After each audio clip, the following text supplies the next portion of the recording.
Olá, pessoal. Vocês me conhecem alguns como Professor Tudão, alguns como Wilson, outros como Cortez, outros como Pastor Wilson. Mas hoje eu me apresento aqui como um filho, né? Um filho do Deus Todo-Poderoso,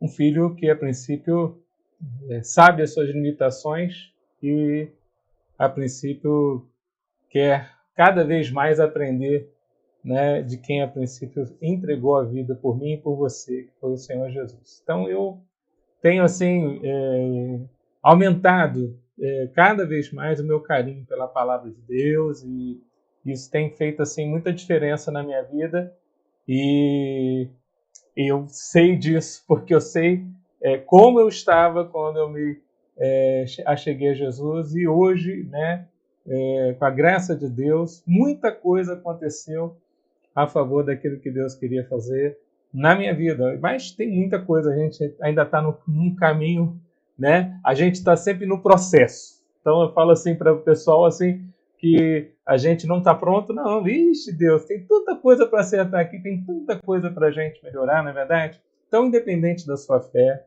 né, eu vou falar aqui a respeito da palavra de Deus, então peço assim a sua licença, se você curtir aí a mensagem, que bom, né? Se ela for edificante para você, que bom também, porque essa é a intenção, né? Se você conhecer alguém que está precisando dessa mensagem também, passa para ele, né? A gente tem todo um carinho especial pela palavra de Deus, né? Principalmente os evangelhos, como a gente conhece, o evangelho de Mateus. Eu vou lá no capítulo 3 e vou ler aqui para você, sabe? Estava lendo aqui, e é sempre instigante a palavra, porque sempre você bate ali com aquela informação e você fala assim, poxa, hoje está com um sentido especial isso aqui, né? Então eu quero compartilhar isso aqui com você hoje, tá bom? Fala aqui a palavra, como é que João Batista, né? Segundo o próprio Senhor Jesus, João Batista foi o homem mais importante que existiu até aquela época, andando sobre a terra. Ou seja, a importância que Deus dava a João Batista, que Jesus deu a João Batista, foi algo incrível. E para as pessoas do mundo natural, o pessoal devia olhar assim, cara, o que João Batista tem de importante? Na realidade, o que tem de importante é o que está saindo da boca dele, né? Que é a palavra preparando, né, a chegada do Messias. Né? Então, João Batista era um cara que, se você vai olhar na Bíblia, apesar de ter uma família que tinha posses e tudo, ele abdicou de uma vida de posses para poder andar no deserto, né? Vestido com roupas com farrapos, né? Comendo gafanhotos, tomando mel, quer dizer, e falando a palavra e dizendo, arrependei-vos, é chegado o reino dos céus. Né? Então, quer dizer, é algo muito especial, né? O que João Batista veio trazer para nós. Né? E isso o diferenciava de todas as outras pessoas da sua época. Então vamos lá, no capítulo 3 ele fala assim, capítulo 3, versículo 1 e seguinte.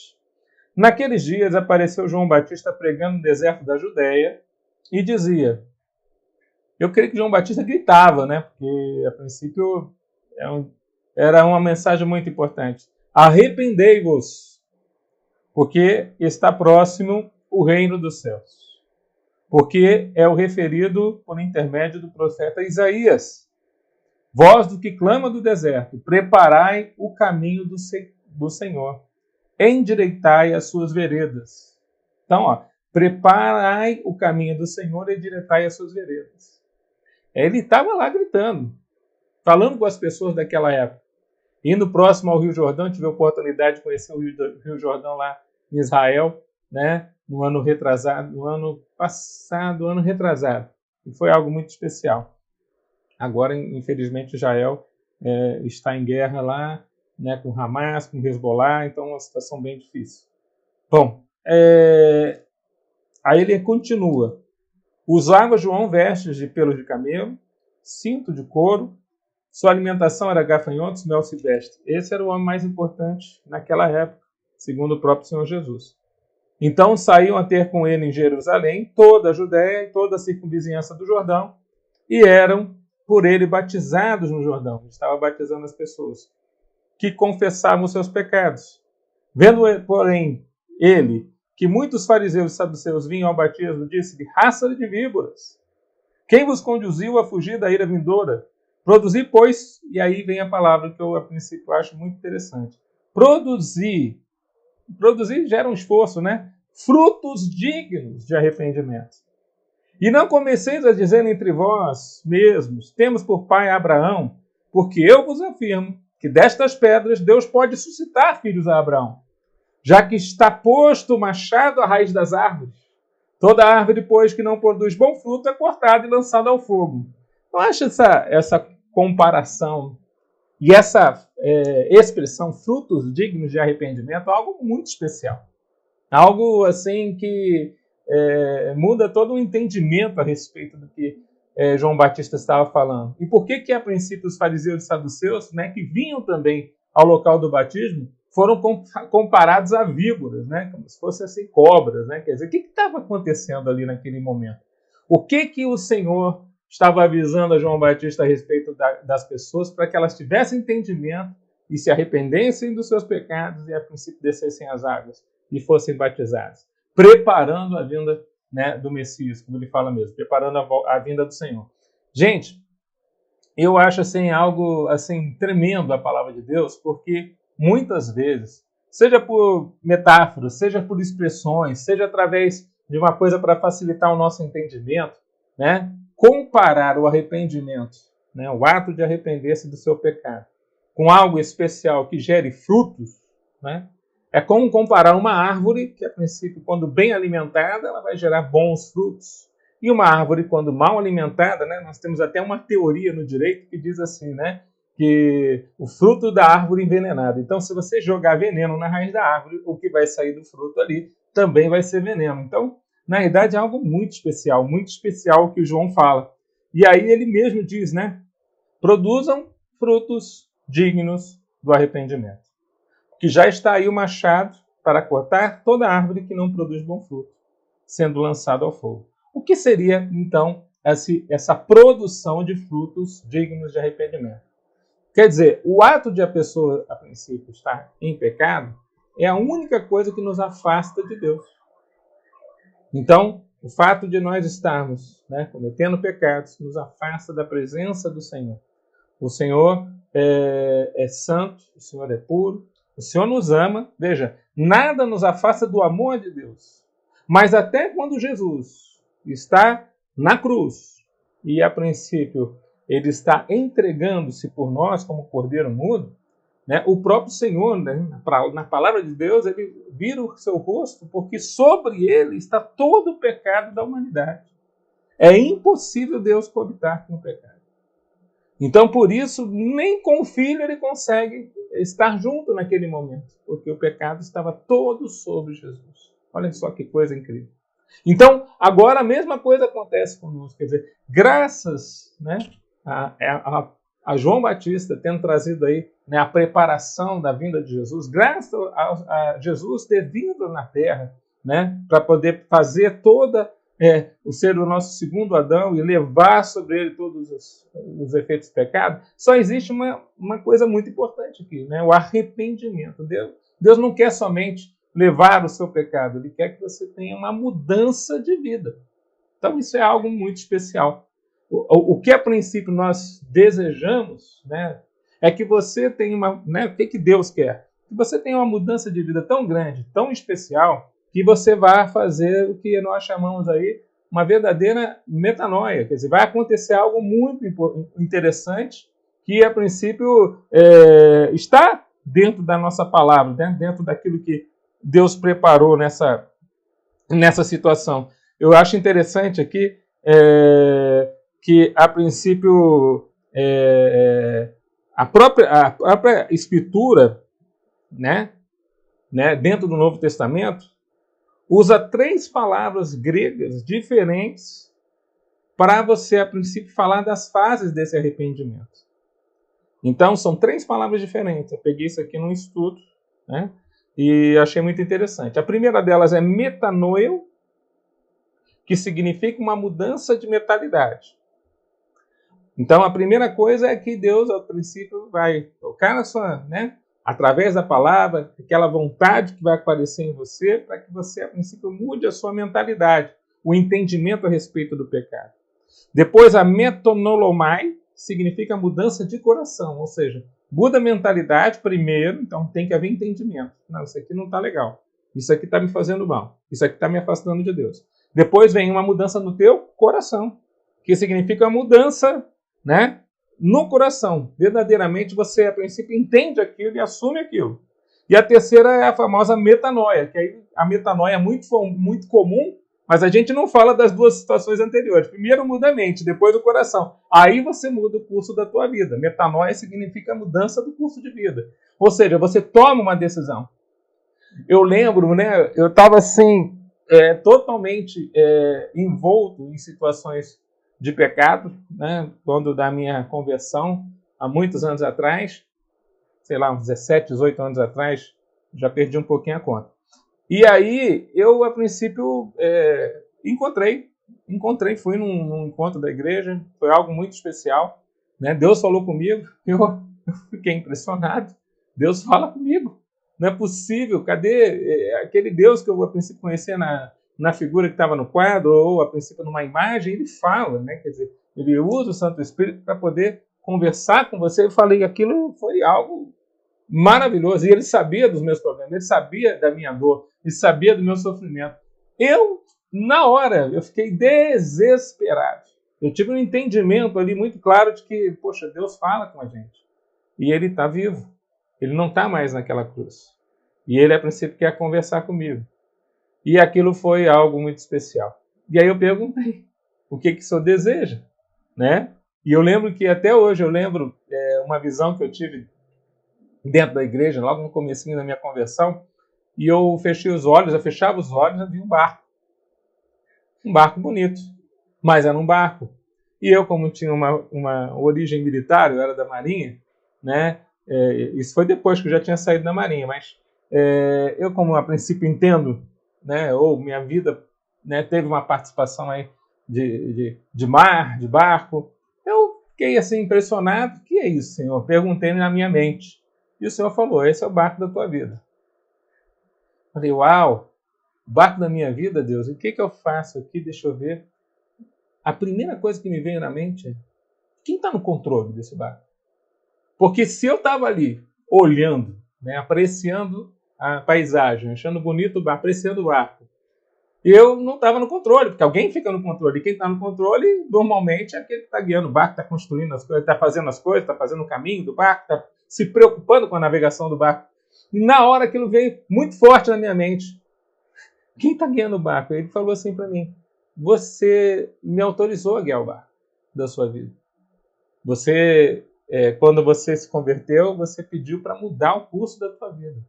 E aí você pediu ajuda para mim. Aí você falou, guia a minha vida, Senhor. Eu estou aqui. Eu estou conduzindo o barco da tua vida. Aquilo foi algo tão impressionante, gente, mas tão assim forte, que eu fiquei assim, meu Deus do céu. O Senhor está no barco. Olha que bênção, ele está no barco, ele ouviu minhas orações. Puxa vida, eu estou muito feliz. Eu fiquei realmente, né, muito feliz com aquela visão. Foi uma fração de segundo, mas parece que foi uma vida. Aí, naquele momento, eu perguntei para ele, mas Senhor, eu não sei fazer outra coisa, ou eu não sei entregar a condução, né, para alguém. Eu sempre, na minha vida, eu mesmo conduzi o barco. Né? Não tive alguém que conduzisse para mim. Então, eu não sei fazer isso. Sabe como é que é? Eu não sei fazer isso. Eu não sei fazer exatamente dessa forma. Aí eu perguntei para ele, fui ousado, né? E o que eu faço agora, sabe? Porque eu sempre pensei que eu estava no controle. Se o senhor está no controle, o que eu faço? Aí ele falou, vai pescar. Vai pescar. O Senhor não ama os pescadores, né? E eu entendi que era para pescar homens e mulheres do Senhor, para o Senhor, né? Eu entendi.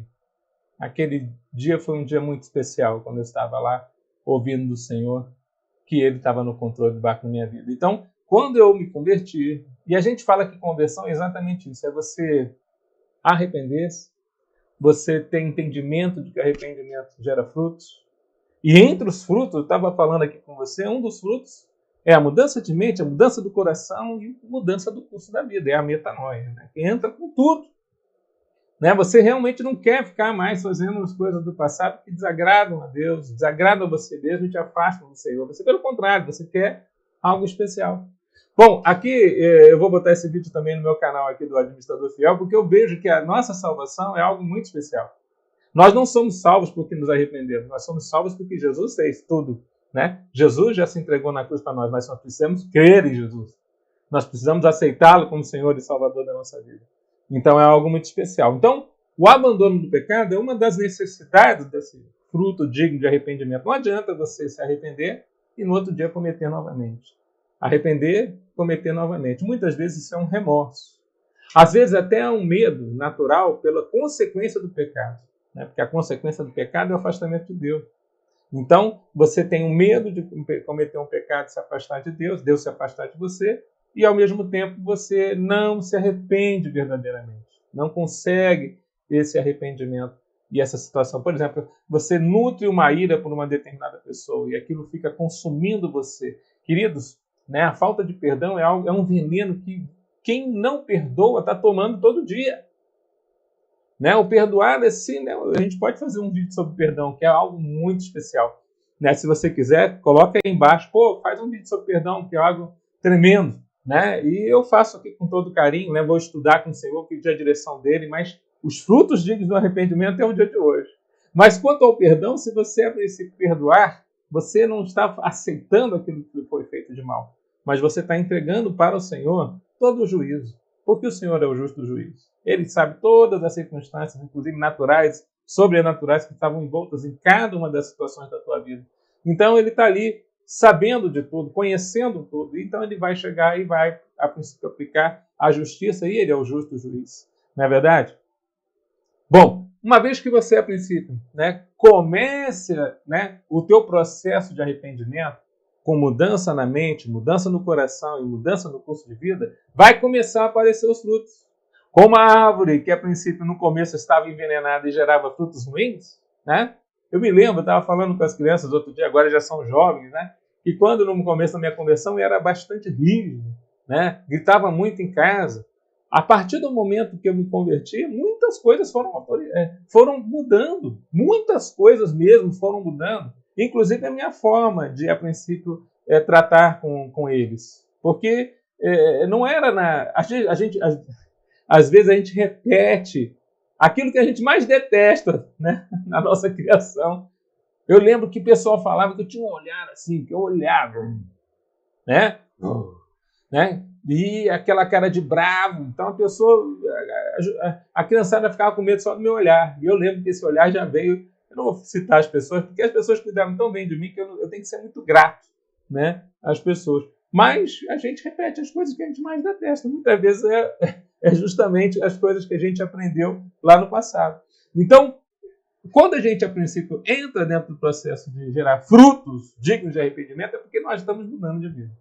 É que nós realmente vamos abdicar daquele pecado, ou dos pecados que, a princípio, estão secundando a nossa vida. Eu falo por mim, né? Eu estava envolto em pecado.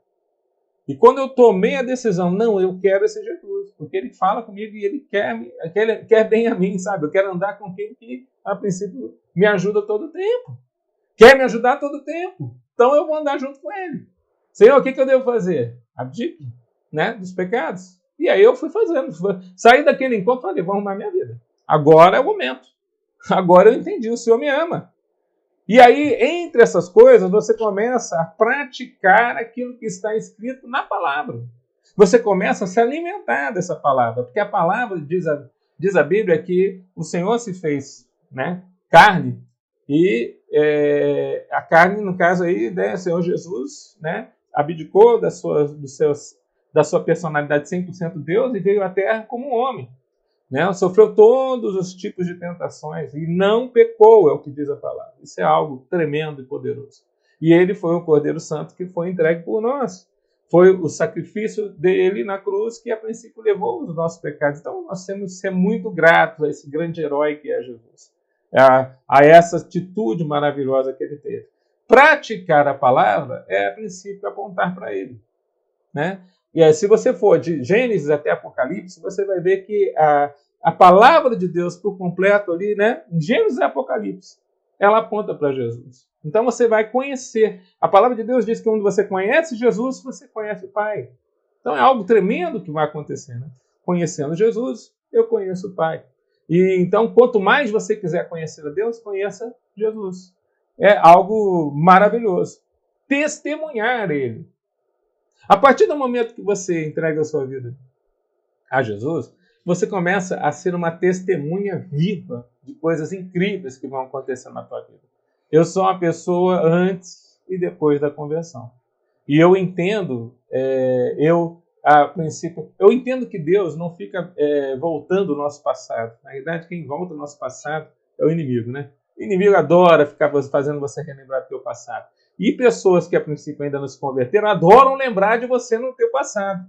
Ué, você está crente agora? Mas você não era aquele que estava sempre nas baladas, sempre bebendo todas, sempre fazendo arruaça com a gente? Pô, que saudade daqueles tempos. Cara, velho, deixa eu falar uma coisa para você. Querida, perdão assim a gentileza e a expressão assim natural, mas eu queria muito que fosse algo muito natural o nosso bate-papo aqui.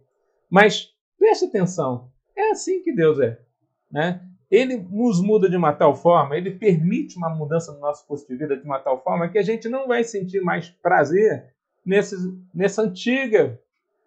esse antigo modo de viver, né? Coisa que a princípio te afastava de Deus, coisa que só gerava. Outro dia eu estava vendo, acho que foi ontem, né? Eu estava vendo na internet um vídeo, né, de várias cidades lá nos Estados Unidos, onde as pessoas perambulam pelas ruas, né? Chapada de drogas. Né, as drogas estão liberadas naqueles estados, cada estado lá tem suas normas nos Estados Unidos, eu não sei qual que é aquele da visão, nem sei se é alguma coisa atual, mas a coisa é tão assim terrível, você vê o estado que estão aquelas pessoas, muito parecido com a Cracolândia aqui no Brasil, né, aqui em São Paulo. Então, quer dizer, aí você fala assim, meu Deus, como falta Jesus ali, né, como as pessoas estão, a princípio, carentes do Senhor, né, e elas estão ali como zumbis, e não é uma questão de estado, né? O Estado tem que... Eu não vejo como uma questão somente do Estado. É mais que isso, gente. Tem um começo dessa história aí. E o começo dessa história está relacionado ao quê? A falta, né, do Senhor ali naquela vida. Então, quando você está longe do Senhor, quando você a princípio toma direções e escolhas ruins. Outro dia eu estava conversando com outros pastores, a gente, né, já conduziu uma igreja aqui em Campinas durante uns anos, e a gente conversava com os pastores e conversava com as pessoas. Muitas das pessoas que estão nas ruas conhecem a palavra de Deus. Muitas das pessoas que estão nas cadeias conhecem a palavra de Deus. Mas o que acontece? O que acontece é que durante o seu caminhar, muitas vezes, elas caem e muitas vezes não se arrependem ou não se voltam para Deus, que é o único que pode ajudá-los. E aí é uma queda, sucede outra queda, um abismo gera outro abismo, e o que a gente vê? A gente vê aquela situação e a gente se entristece, porque a gente sabe que aquela pessoa é muito amada pelo Senhor. A gente ama aquela pessoa, né? Aquele ali é um vaso de honra de Deus. Mas, muitas vezes, nova oportunidade lhe é dada, né? Às vezes, dentro da cadeia, a pessoa se converte novamente, né? Volta. Eu vejo que a conversão é uma atitude, né? Onde você muda a mente, muda o coração, e aí, efetivamente, você muda a vida. Então, se essa pessoa, né, a palavra de Deus diz, não importa como você começou, importa como você vai terminar. Se a pessoa chega ali no final e ela volta-se para Jesus, eu creio que o Senhor vai recebê-la de braços abertos, como na parábola do filho pródigo, né? Então, viver de acordo com a vontade de Deus é algo maravilhoso. Tem seus desafios, né? Porque nós estamos acostumados a guiar o barco. Né? Pastor, eu gosto de guiar o meu barco, eu quero fazer do meu jeito, eu gosto, né? Deixa a vida me levar. Pois é, meu querido, não, eu prefiro deixa Jesus me levar. Eu sei que aonde ele me levar vai ser algo bom para mim. Porque a palavra de Deus diz que a vontade dele é boa, fiel, né? Agradável. Então pode não ser agradável para mim, mas ele sabe o que é melhor para mim. Às vezes a gente tem que tomar um remédio amargo. Às vezes a gente tem que tomar, mas o remédio amargo ele vai fazer a cura. Então, às vezes, mesmo o amargo, a gente vai precisar daquele amargo para a gente poder, né, ir adiante. Então, quando a gente realmente se arrepende, quando a gente, a princípio, né, entende, né, o processo que o pecado nos afasta da presença de Deus, esse arrependimento com certeza gera frutos. Por isso que João Batista não fala só se arrependam, porque alguns falam lá, não, mas eu sou filho de Abraão, não preciso disso. Não entenderam nada da mensagem. Filho de Abraão, até essas pedras Deus pode levantar um filho aqui. Porque Deus é Deus. Mas se você não se arrepender, que é uma decisão sua, o problema não está na palavra, o problema está em você. Né? Muitas pessoas não se arrependem, talvez por orgulho, por soberba, por alguma circunstância. Às vezes eu falo assim muito, principalmente para os homens, eu tenho caindo em pecado porque a minha mulher, não sei o quê. Eu falo, cara, não joga a responsabilidade para ninguém. Essa responsabilidade é tua. Sabe? A busca pelo arrependimento verdadeiro, a mudança de vida é algo que é uma decisão sua. Né? Então você que precisa decidir, não delega. E você que precisa gerar os frutos. Você que vai testemunhar Jesus. Você que vai mudar a sua vida. Tenha ódio pelo pecado? Como assim, Tudão? Tenha ódio pelo pecado e não pela consequência do pecado. Começa a odiar, cara. Coisas que a princípio fazem você cair, coisas que a princípio fazem você a princípio sair da direção de Deus. Sabe, uma das coisas mais incríveis que você tem, e que você tem que ser um administrador fiel disso, ou seja, Deus confia a você isso, é a santidade. Ou seja, ser separado dessas coisas que a princípio te contaminam. Ah, deixa esse canal aí que está passando aí carnaval, eu não fico olhando, eu nem ouço, eu nem sambo, eu não saio. Mas de vez em quando eu olho para a TV e está lá a mulher, né, me atraindo, está lá o homem me atraindo, né? Isso aqui é uma palavra para todo mundo aqui. Então, né? Para que você vai ficar deixando isso aí, né, acontecendo? A música é algo assim poderoso. A música é algo poderoso. Já tive experiências com música que o Espírito Santo fala claramente. O que vocês querem? Que eu esteja presente no local onde vocês estão? Ou que essa música continue tocando? Porque as duas coisas não dão ao mesmo tempo. Às vezes você fica pensando assim, nossa, aqui é um lugar cheio de vasos. Pois é, está cheio de vasos, mas não tem a presença de Deus. Porque a música que está tocando espanta o Senhor Jesus. Eu já fui em estabelecimento comercial que o Senhor Jesus estava... o Espírito Santo, desculpa. O Espírito Santo estava lá presente, mas ele falava, quando chega uma determinada pessoa aqui, e ela fica esbravejando, ela fica xingando, ela fica mandando palavras, eu não consigo ficar aqui com ele. Aí eu saio. Aí o negócio estava indo de mal a pior. Aí quando ele sai, o negócio começa a vir os clientes de novo. É uma coisa incrível, né? Você pode até não acreditar no que eu estou falando com você, mas a nossa vivência pastoral, né, a nossa vivência dentro da igreja, faz com que a gente, muitas vezes, a gente se depare com essas situações. Então, o que o Senhor quer? Tenha ódio pelo pecado. Sabe? Ódio pelo pecado, não pelo pecador. Por favor, não confunda. Ódio pelo pecado. Se aquilo ali te faz cair, né? Por exemplo, eu gosto de fazer umas mentirinhas de vez em quando, principalmente para as crianças. Cara, depois que a gente se converte, os mais convertidos viram as próprias crianças. Elas ajudam você na conversão. Pô, pai, você mentiu para mim, pô. Né? Como se você tivesse alguém para te cobrar para você não dar na linha. Então eu lembro assim, é muito interessante isso, porque aí você começa, não, Deus não gosta da mentira, eu não vou ficar mentindo com meu filho. Né? Nem aquelas mentirinhas bobas. Pai, você tá vendo? Ah, tô indo, mas não tá. Entendeu? Acabou, não. Um homem tem que ser assim, sim, não. O que vem demais não é de Deus. Tem que ser a coisa, né, legal mesmo, para você poder, né, até para atribuir confiança, até para que os seus filhos possam também ter confiança em você e eles sejam pessoas confiáveis. É tão bom a pessoa que tem a palavra, né? Antigamente não precisava tanto de contrato. O fio de bigode e a palavra já era o suficiente. Por que aconteceu nas futuras gerações que a gente perdeu tudo isso? Mas um homem de Deus, uma mulher de Deus, precisa ter, né, essa forma, né? O que Deus fala para mim muito claramente é a integridade. A gente precisa ter integridade. O que é ser íntegro? É você ser inteiro. Né? Independente da circunstância, você não vai sair da posição de ser um filho, uma pessoa buscando a santidade. Por isso que eu falei, muitas das vezes o inimigo está querendo roubar essa santidade de você, querendo tirar essa santidade, querendo levar isso embora. Então, o que a princípio é isso? Tenha ódio do pecado. Não porque a princípio ele vai te afastar de Deus somente, mas porque ele é ruim, é algo ruim. Pode aparecer até uma coisa. É interessante, né? Ah, não, mas é tão bom quando a pessoa chega para mim assim, não, pastor, meu casamento tá mal, eu tô olhando para a mulher do vizinho. Cara, e ela é linda, e não sei o quê, e começa a elogiar, e não sei o que lá, e você fala, pô, olha, caminho de morte, cara. Sai dessa, meu querido. Campeão, sai dessa situação, já pede, se arrepende, né? Confessa a Deus seu pecado e cai fora dessa situação. Isso é caminho de morte.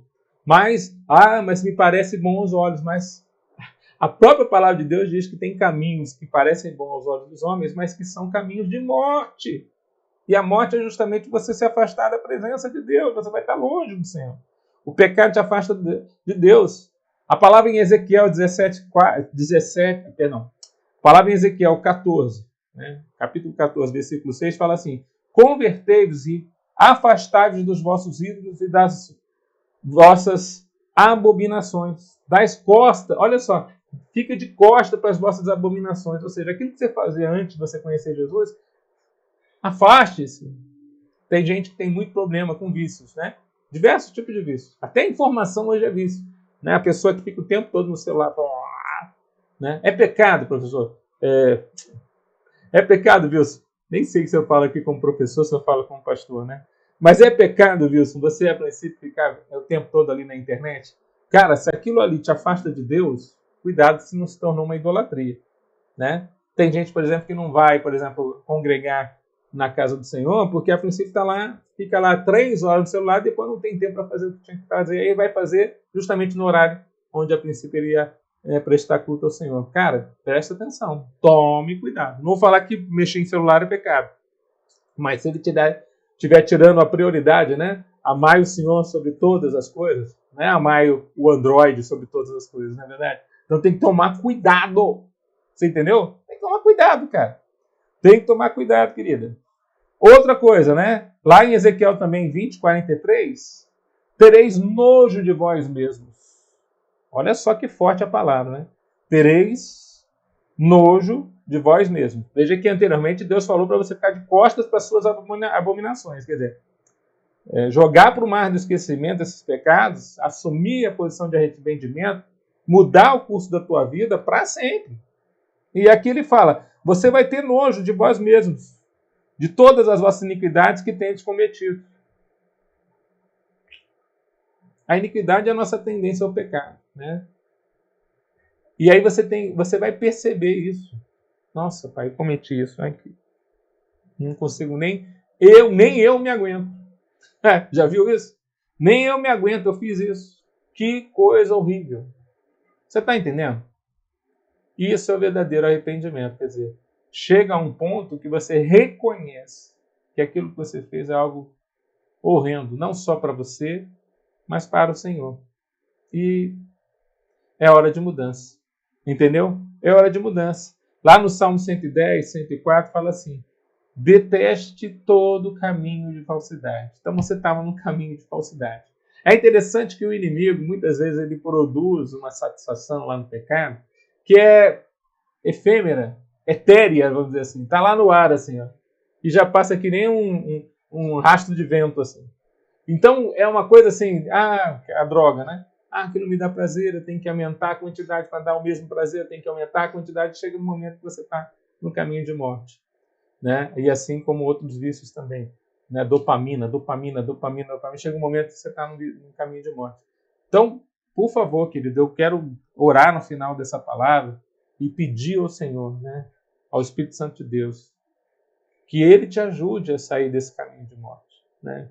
Se algo está te afligindo, ao ponto de você, né, não conseguir nem ouvir aquilo que eu estou falando, puxa vida, que o Senhor te ajude.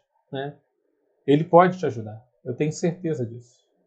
E, né, uma das coisas que a princípio a gente vê muito quando a pessoa se arrepende é a tristeza. E essa tristeza, muitas vezes, vem porque nós estávamos em caminho de trevas, né? Tristeza por haver desprezado, né? Desprezado a Deus. Isso gera tristeza. Desprezei, né, o teu caminho, Pai. Tristeza por haver se rebelado contra a sua autoridade. tristeza por ter sido indiferente à sua glória, né? E a palavra de Deus diz que até isso nos faz chorar amargamente. Mateus 26, 75. Puxa vida, quer dizer, eu preciso entender essa palavra. É interessante que Jesus, aos 30 anos de idade, ele vai pregar e ele fala, arrependei-vos. Ele poderia pregar e falar qualquer coisa, ele era o Filho de Deus. Ele fala, arrependei-vos. Tem uma coisa muito real nisso tudo aqui.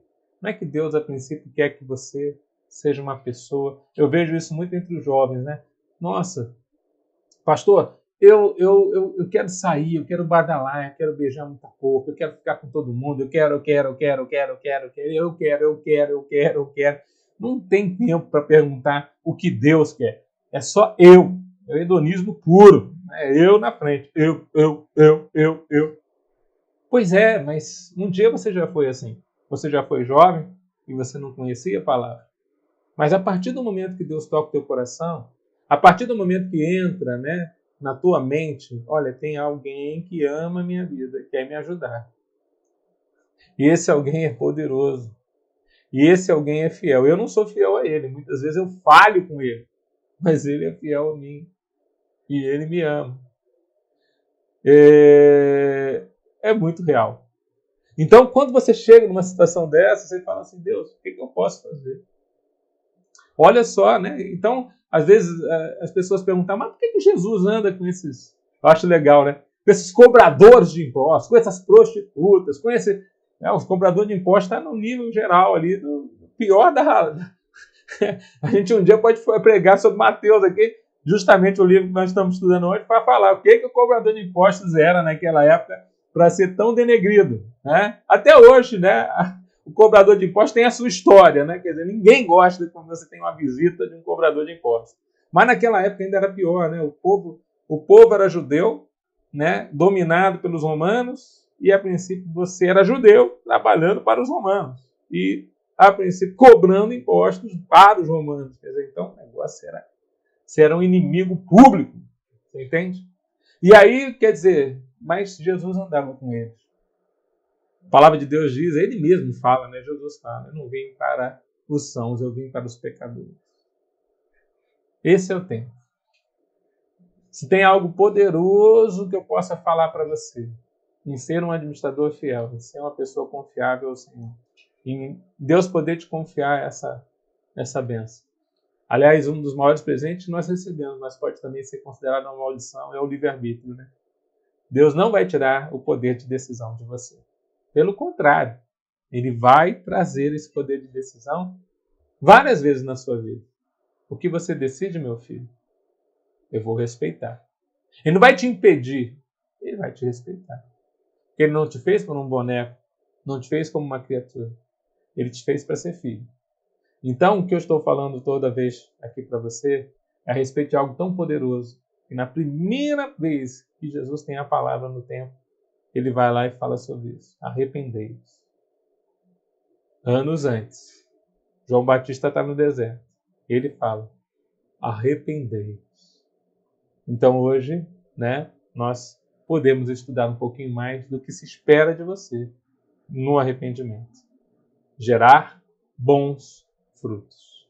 Testemunhar a Jesus. Mudança de mente. Mudança no coração. Mudança do curso da vida. E finalmente, né, odiar o pecado, né, e trazer uma tristeza que a princípio te lembra que existe um caminho melhor. Aquele que ele preparou para você. Tá certo? Eu espero que... Olha, já passou aqui quase... Estamos 40 minutos. Eu espero que isso que vem no meu coração, que é o devocional de hoje, né, Mateus 3, possa ajudar você de alguma forma, com todo carinho que eu faço. E eu uso um dom especial que Deus me deu, que é a única coisa. Às vezes a gente tem que pegar o nosso dom para poder, de alguma forma, ajudar e honrar o Senhor. Estava vendo um jogador de bola aí, acho que do Vitória, esqueci o nome do jogador. Nossa, que lindo, parece que ele jogou bem, ganharam do Atlético Mineiro. acho muito legal o futebol e né, meu time está na segunda. Quer dizer, então, sou santista, pô. Vamos ruim. Mas, o que eu posso dizer para você?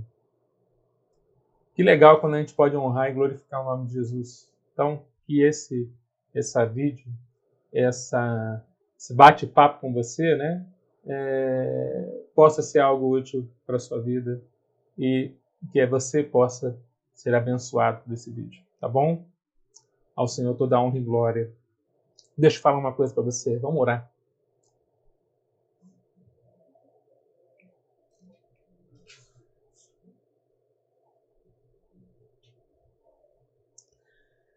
Senhor Jesus, essa palavra ela foi feita com amor e tem a ver com o que o Santo Espírito quer para hoje. Eu agradeço ao Senhor pela tua direção. Eu oro para que essa palavra encontre meus queridos, sejam pessoas que eu conheço, sejam pessoas que me conhecem, sejam alunos, alunas, sejam amigos, quem o Senhor quer que venha encontrar. Que essa palavra seja algo poderoso, Senhor, para que essas pessoas, Pai, possam ser cuidadas, zeladas. Que essa palavra venha tocar diretamente o coração e gere uma atitude. O Senhor está me lembrando que quem convence o homem não é o homem, mas é o Santo Espírito. Eu sei que quando eu lanço a palavra, ela não volta vazia. Então, o Senhor vai, Pai. Assim como o Senhor nos mandou, né? O Senhor nos enviou, né? E de pegar o evangelho a toda criatura. Aqueles que creem que foram batizados serão salvos. Então, o Senhor vai, Pai. O Senhor vai comigo. Através dessa palavra. Toque a vida do meu irmão, da minha irmã que está precisando do teu auxílio. Toque a vida deles, que eles possam agora, nesse final, orar junto comigo. De perdão, se constranger diante do Senhor. Tomar uma decisão. Quero mudar meu curso de vida. Eu quero essa metanoia que o Wilson falou aqui. Eu preciso disso. Eu preciso estar junto de ti e receber esse carinho de filho. E eu tenho certeza, Pai, que o filho e filha que estão orando nesse momento vão receber da tua presença, do teu toque, do teu chamado. Eu quero declarar em nome do Senhor Jesus que a partir do momento que você ouviu esse vídeo, você, querido, vou olhar nos teus olhos, você vai gerar frutos dignos de arrependimento. Eu creio. Você crê? Fica comigo. Tá bom? Fiquem com Deus. Um forte abraço do Wilson e até a próxima.